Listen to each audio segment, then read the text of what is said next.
निर्धनता प्रकट करना निर्धन होने से अधिक दुखदाई होता है। हेलो दोस्तों, welcome to my channel ST Allround. दोस्तों, आपको बता दें, अगर आप किसी कंपटीशन एग्ज़ाम की तैयारी कर रहे हैं तो इसमें करंट अफेयर्स के बहुत ही इम्पोर्टेंट क्वेश्चन लिए गए हैं जो कि आपकी तैयारी में बहुत मददगार साबित होंगे। साथ ही साथ दोस्तों, हम अंतिम में कल के क्वेश्चनों का रिवीजन भी करेंगे। तो आइए हम स्टार्ट करते हैं आज के अपने पहले क्वेश्चन से। नई पीढ़ी की परमाणु सक्षम बैलिस्टिक मिसाइल अग्नि पी का सफलतापूर्वक परीक्षण किसने किया? तो इसका आंसर होगा दोस्तों डीआरडीओ ने। किसने किया है? डीआरडीओ ने। चलिए हम इसके बारे में जानते हैं। 18 दिसंबर 2021 को रक्षा अनुसंधान और विकास संगठन डीआरडीओ ने उड़ीसा के बालासोर तट पर डॉक्टर अब्दुल कलाम द्वीप से नई पीढ़ी की परमाणु सक्षम बैलिस्टिक मिसाइल अग्नि पी का सफलतापूर्वक परीक्षण किया। पूर्वी तट पर स्थित टेलीमेट्री और रडार स्टेशनों की सहायता से इसका सफलतापूर्वक परीक्षण किया गया है। अब हम बात करते हैं दोस्तों अग्नि 5 की मिसाइल के बारे में। अग्नि 5 मिसाइल का क्या महत्व है? तो अग्नि पी जो मिसाइल है ये 2000 किलोमीटर तक अचूक निशाना लगा सकती है। साथ ही साथ ये परमाणु हथियारों को भी ले जाने में सक्षम है और ये नई पीढ़ी की सबसे एडवांस और सतह से सतह मार करने वाली मिसाइल है। चलिए हम जानते हैं कुछ डीआरडीओ के बारे में। डीआरडीओ का फुल फॉर्म है defence research and development organisation. वहीं इसका हिंदी में क्या अर्थ होता है? रक्षा अनुसंधान और विकास संगठन। स्थापना 1958 में हुई थी। इसका मुख्यालय कहाँ है? नई दिल्ली में है। इसके अध्यक्ष कौन है? अध्यक्ष हैं जी सतीश रेड्डी जी। वहीं अब हम डीआरडीओ के बारे में कुछ इंपॉर्टेंट फैक्टों के बारे में आपको बताते हैं। सिंधु नेत्र उपग्रह को किसने विकसित किया? तो सिंधु नेत्र उपग्रह को डीआरडीओ ने विकसित किया। वहीं आकाश मिसाइल एनजी का सफल परीक्षण किसने किया? तो डीआरडीओ ने किया है। साथ ही साथ कुछ और आपको बताते हैं। एंटी रेडिएशन मिसाइल रुद्रम का सफल परीक्षण किसने किया है? तो डीआरडीओ ने किया है।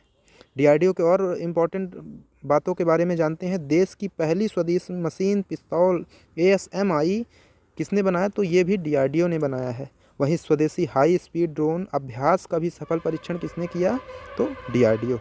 ठीक है दोस्तों, जो डीआरडीओ के बारे में आप ये बातें ज़रूर ध्यान रखिएगा। चलिए हम आगे बढ़ते हैं अपने दूसरे क्वेश्चन में।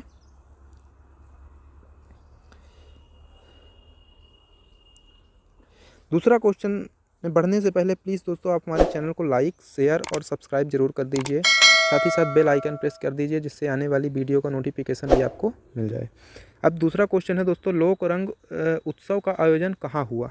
तो इसका ऑप्शन है भोपाल मध्य प्रदेश, जयपुर राजस्थान, रांची झारखंड की लखनऊ उत्तर प्रदेश। इसका आंसर होगा दोस्तों जयपुर राजस्थान में लोक रंग महोत्सव का आयोजन हुआ है। चलिए इसके बारे में समझते हैं। जयपुर राजस्थान में इसका आयोजन हुआ है। आपको बता दें कि अब हम टॉप 5 महोत्सवों के बारे में जानते हैं। तो कलफथी रथ महोत्सव कहाँ हुआ? केरल में। सेंट फ्रांसिस जेवियर उत्सव कहाँ मनाया गया? तो गोवा में। वहीं हॉर्नबिल महोत्सव की बात करें तो नागालैंड में सबसे प्रसिद्ध महोत्सव है ये। वहीं भारत का अंतर्राष्ट्रीय विज्ञान महोत्सव पणजी गोवा में होता है। ठीक है। साथ ही साथ बोईता बंदना महोत्सव ये उड़ीसा में। तो इन जो महोत्सव हैं इनको भी आप ध्यान रखिएगा। और आज हमने कौन सा महोत्सव देखा है? आज हमने देखा है लोक रंग महोत्सव। ठीक, तो ये लोक रंग महोत्सव भी इम्पोर्टेंट है। चलिए आगे बढ़ते हैं अपने अगले क्वेश्चन में। तीसरा क्वेश्चन है दोस्तों, हाल ही में वर्ल्ड बैडमिंटन चैंपियनशिप के फाइनल में पहुंचने वाले पहले भारतीय पुरुष खिलाड़ी कौन बने? तो इसका आंसर होगा दोस्तों किदाम्बी श्रीकांत। जी हाँ दोस्तों, बहुत ही इम्पोर्टेंट है क्वेश्चन ये। किदाम्बी श्रीकांत जी ने अभी भारत के स्टार बैडमिंटन खिलाड़ी किदाम्बी श्रीकांत ने भारत के लक्ष्य सेन को 17-21, 21-14 और 21-17 से हराकर वर्ल्ड बैडमिंटन चैंपियनशिप में फाइनल में जगह बनाई। हम बात करें इससे पहले की तो वर्ल्ड बैडमिंटन चैंपियनशिप साल 1983 में प्रकाश पादुकोण और 2019 में बी साई प्रणीत ने ब्रॉन्ज मेडल जीता था। अब हम बात करें तो इनके जो सामना होने वाला फाइनल में तो लोह किन एव जो कि कहाँ के हैं? ये हैं सिंगापुर के खिलाड़ी हैं।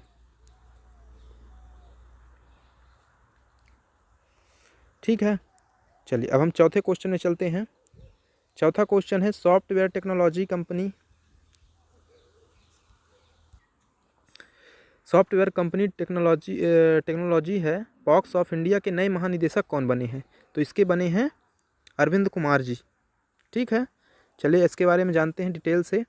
Arvind Kumar Software Technology Parks of India के नए महानिदेशक बने। अरविंद कुमार ओमकार रॉय की जगह लेंगे। ठीक, साथ ही साथ ये भी आप जान लीजिए दोस्तों कि software Technology Parks of India की बारे में, तो इसकी स्थापना 1991 में हुई थी।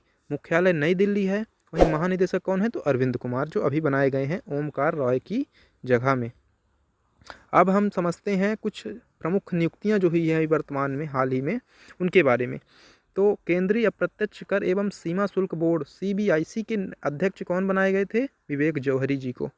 वहीं ICC पुरुष क्रिकेट समिति के अध्यक्ष कौन? Saurabh Ganguly. Narcotics control bureau NCB के महानिदेशक सत्यनारायण प्रधान। वहीं गोवा के डायरेक्टर जनरल ऑफ पुलिस की बात करें तो ID शुक्ला जी हैं। तो इनको भी आप ध्यान रखिएगा। पांचवा क्वेश्चन है, हाल ही में उपराष्ट्रपति ने Raj Kapoor the master at work पुस्तक का विमोचन किया और इसे लिखा किसने है? इसका आंसर होगा राहुल रवैल जी ने इसको लिखा है। चलिए जानते हैं इसके बारे में हम। राज कपूर की 97वीं जयंती पर उपराष्ट्रपति वेंकैया नायडू ने Raj Kapoor the master at work पुस्तक का विमोचन किया। इसे ब्लूमसबरी इंडिया द्वारा प्रकाशित किया जाता है। कौन प्रकाशित करता है? तो ब्लूमसबरी इंडिया के द्वारा प्रकाशित किया जाता है। इसे फिल्म निर्माता राहुल रवैल ने लिखा है। इस किताब में राज कपूर की फिल्म उद्योग की यात्रा के बारे में बताया गया है। अब हम जानते हैं दोस्तों हाल ही में कुछ प्रकाशित हुई पुस्तकों के बारे में, जिन्हें आप नोट भी कर सकते हैं। एक कॉपी पेन लेके बैठा करिए ज़रूर आप। तो इसमें है प्राइड प्रेजुडिस एंड पंडित्री के जो लेखक हैं शशि थरूर हैं। ठीक, at home in the universe Balakrishna Madhur. लोक सेवा नैतिकता प्रभात कुमार। वहीं डेमोक्रेसी पॉलिटिक्स और governance doctor A Surya Prakash ji हैं। छठवां क्वेश्चन में चलते हैं। छठवां क्वेश्चन है, किस सरकार ने 10 साल पुराने सभी डीजल वाहनों के रजिस्ट्रेशन रद्द करने की घोषणा की है? तो इसका आंसर होगा दिल्ली सरकार ने। दिल्ली जी है, अरविंद कुमार जी ने अभी इसकी घोषणा की। राष्ट्रीय हरित अधिकरण NGT, जो कि अर्थ होता है नेशनल ग्रीन ट्रिब्यूनल, के निर्देशों के अनुपालन में दिल्ली सरकार 1 जनवरी 2022 को 10 साल पूरे करने वाले सभी डीजल वाहनों का रजिस्ट्रेशन को रद्द कर देगी। हालांकि सरकार ऐसे वाहनों के लिए एक अनापत्ति प्रमाण NOC भी जारी करेगी ताकि उन्हें अन्य स्थानों पर फिर से पंजीकृत किया जा सके। अब हम समझते हैं राष्ट्रीय हरित अधिकरण के बारे में, NGT के बारे में। राष्ट्रीय हरित प्राधिकरण अधिनियम 2010 के द्वारा भारत में राष्ट्रीय हरित प्राधिकरण नेशनल ग्रीन ट्रिब्यूनल की स्थापना की गई थी।